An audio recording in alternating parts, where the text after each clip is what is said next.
थे तो जन्म कहाँ हुआ, वे पहाड़िया थे कि संथाल थे,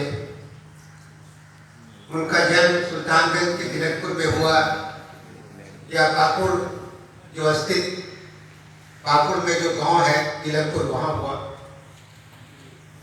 इस विवाद से निपटने के लिए तिलका मांझी भागलपुर विश्वविद्यालय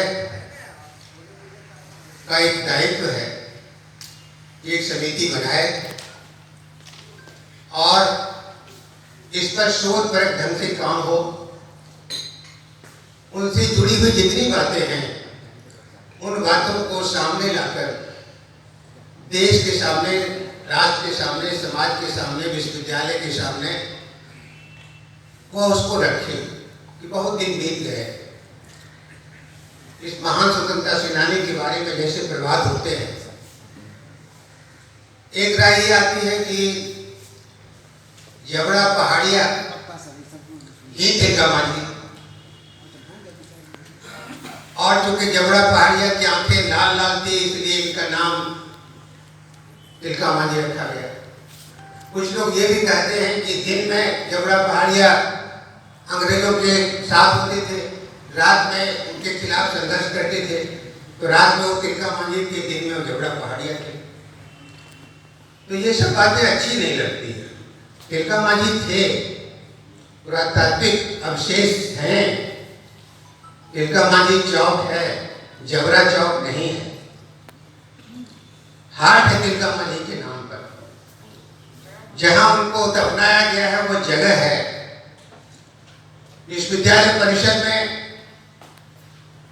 जो रविंद्र भवन के सामने क्लीवलैंड का जो कुछ बना हुआ है वह मौजूद है। तो पुरातात्विक जो चीजें हैं वो यहाँ हैं। तो तिलका मांझी के अस्तित्व को निगेट नहीं किया जा सकता। तिलका मांझी हैं और सवाल यह है कि उसका जो इतिहास जिस तरह से खंगालना चाहिए था वह इतिहास खंगाला नहीं गया। विलक्षण जी ने जो किताब, जो समिति बनी थी, 3 व्यक्ति की जो किताब, राजेंद्र बाबू विलक्षण जी ये थे, उन्होंने मिलकर के किताब लिखी है जिसमें उन्होंने हवाला दिया है कि अयोध्या सिंह की जो किताब है भारत का स्वतंत्रता संग्राम, उसके हवाले से बहुत सा बातें इसमें कही गई है। हवाले में उस किताब में एक पहाड़िया विद्रोह का जिक्र आता है और यह वही समय है जिसमें तिलका मांझी होती है। लेकिन ऐसे लिखते हैं कि ये वापड़ा और उस इलाके में पहाड़िया विद्रोह होता है। आप जानते हैं पहाड़िया लोग पहाड़ों पर रहते हैं, ऊपर में शिखर पर रहते हैं, नीचे कम आते हैं, घाटी में संथाल लोग रहते हैं। एक जिक्र उसमें और है कि 1770 में बंगाल में बहुत अकाल पड़ा, करोड़ों लोग मारे गए अकाल में, और उसकी वजह से वहां से लोग विस्थापित हुए। और उसी दौर में इस इलाके में संथाल लोग आए। दूसरे लोग कहते हैं जब इस इलाके में उस समय आए तो तिलका मांझी का जन्म तो 1750 में हो गया था, तो निश्चित तौर से पहाड़िया रहा हुआ उस संथाल में से। इस विवाद को लेकर दुमका कोर्ट में एक केस चला, अभी चल ही रहा है। झारखंड सरकार जब बनी तो झारखंड सरकार ने एक किताब निकाली, एनसाइक्लोपीडिया ऑफ झारखंड। इसमें उन्होंने कहा कि तिलका मांझी वो संथाल थे। पहाड़िया लोग कोर्ट पहुंच गए और अंततः झारखंड सरकार के जो लोग थे उन्होंने आके माफी मांगी कि नहीं वो संथाल नहीं थे, वो पहाड़िया थे।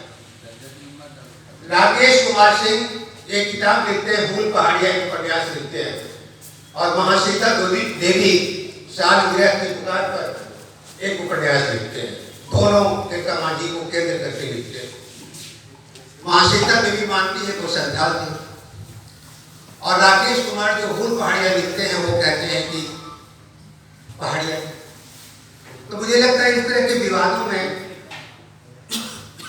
अगर हम कहें कि नहीं पढ़ना चाहिए तो ये सही नहीं है। विश्वविद्यालय का एक दायित्व है इन सारे विवादों को और निपटाए,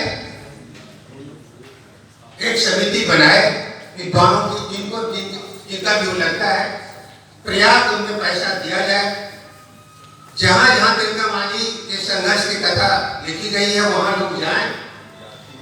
दो ही आधार बच गया है, एक लोक कंठों में, लोक गीतों में, लोक गाथाओं में तिलका मांझी कहां कहां है और वो स्तर कहां कहां है जहां उन्होंने संघर्ष किया।